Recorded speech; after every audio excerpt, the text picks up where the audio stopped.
வணக்கம். News today I செய்திகளுக்காக செய்தி வாசிப்பாளர் அபிதா ராஜேந்திரன். வண்ணாரப்பேட்டை காத்துப்பட பகுதியில் உள்ள ராமதாஸ் நகரில் CITU ஆட்டோ சங்கம் மாநகராட்சியில் இடிக்கப்பட்டதால் மார்க்சிஸ்ட் கம்யூனிஸ்ட் கட்சி, இந்திய ஜனநாயக வாலிபர் சங்கம், வடசென்னை மாவட்ட CITU ஆகியோர் இணைந்து ஆர்ப்பாட்டத்தில் ஈடுபட்டனர். சென்னை வண்ணாரப்பேட்டை ராமதாஸ் நகர் பிரிவில் தோட்டம் மற்றும் பால் டிப்போ பகுதிகளில் உள்ள வீடுகளை அகற்றிவிட்டு அவர்களுக்கு தமிழக அரசால் தமிழ்நாடு நகர்ப்புற வாழ்விட மேம்பாட்டு வாரியம் சார்பில் 1044 குடியிருப்புகள் கட்டி முடிக்கப்பட்டு பொதுமக்கள் மாற்றி அனுப்பப்பட்டு வருகின்றனர். இந்நிலையில் ராமதாஸ் நகரில் உள்ள குடியிருப்புகளை அகற்றிவிடாமல் வடசென்னை CITU சங்கம் சார்பில் ஆட்டோ சங்கம் மற்றும் பொதுமக்கள் பயன்பாட்டிற்காக சங்கம் பல வருடங்களாக பயன்பாட்டில் உள்ளது. அதில் பொதுமக்கள் மாதம் பென்ஷன் மற்றும் உறுப்பினர் அடையாள அட்டை, முக்கிய தஸ்தாவேதங்கள் மற்றும் பீரோ, ஃபேன்கள் மற்றும் அலுவலகத்திற்கு தேவையான பொருட்கள் இருந்தன.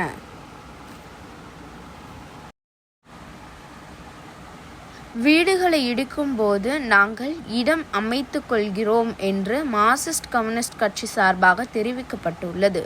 அப்படி இருந்தும் உதவி செயற்பொறியாளர் பிரபுதாஸ் என்பவர் முன்னிலையில் மாநகராட்சி ஊழியர்கள் CITU சங்கத்தை பக்கத்தில் உள்ள வீடு இடித்ததில் சங்கம் இடிந்து விழுந்து இதில் பொதுமக்களுக்கு வைக்கப்பட்டுள்ள ஃபார்ம்கள், அடையாள அட்டைகள் மற்றும் அலுவலகத்தில் உள்ள சேர்கள், ஃபேன்கள், பீரோ ஆகியவைகள் நசுங்கி உடைந்தது. இதனை அறிந்த மார்க்சிஸ்ட் கம்யூனிஸ்ட் கட்சி, இந்திய ஜனநாயக வாலிபர் சங்கம், வடசென்னை CITU நிர்வாகிகள் ஒன்றிணைந்து மாநகராட்சிக்கு எதிராகவும் செயற்பொறியாளருக்கு எதிராகவும் கண்டன கோஷங்களை எழுப்பி ஆர்ப்பாட்டத்தில் ஈடுபட்டனர்.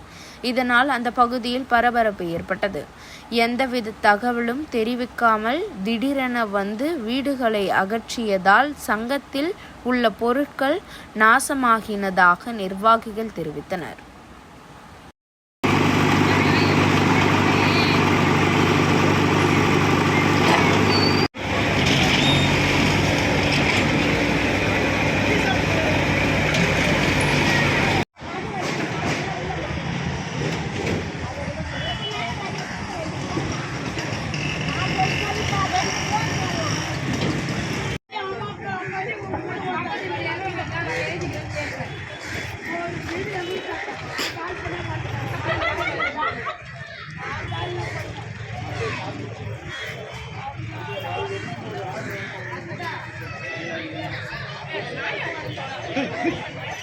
ராமதாஸ் நகர் பகுதியில் இங்கே இருக்கிற மக்களுக்கெல்லாம் வந்து பக்கத்தில் சுடுகாட்டில் வந்து ஹவுசிங் போர்டு கட்டி கொடுத்துக்கிறாங்க.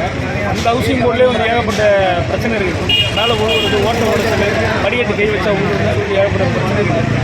அது மட்டும் இல்லாமல் இந்த முஸ்லீம் பகுதியில் இருக்கிற மக்கள் தான் கொண்டு வச்சாங்க. இங்கே இருக்கிற மக்களுக்கு இன்னும் 20 பேருக்கு மேலே வந்து அலாட்மெண்ட் எடுத்து ஹவுசிங் போர்டுக்கு அனுப்பலை. எந்த ஒரு முன்னறிவிப்பும் இல்லாமல் வந்து வீட்டை இடிச்சிருக்கு. சரி, வீட்டை இடிக்கிறீங்க, ரைட்டு கொடுத்தவங்க இடிச்சிங்க, பிரச்சனை இல்லை. எவ்வளோ வன்மம் இருக்குன்னா தொழிலாளிகளுக்காண்டி தொடர்ந்து பாடுபடக்கூடிய CITU சங்கம் இங்கே ஒரு ஆக்கிரமிப்பு இருக்குது.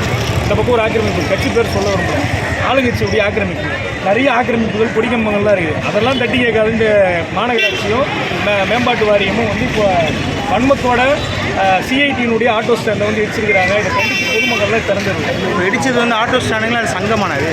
ஆமாம், CITU ஆட்டோ ஸ்டாண்ட் சங்கம்.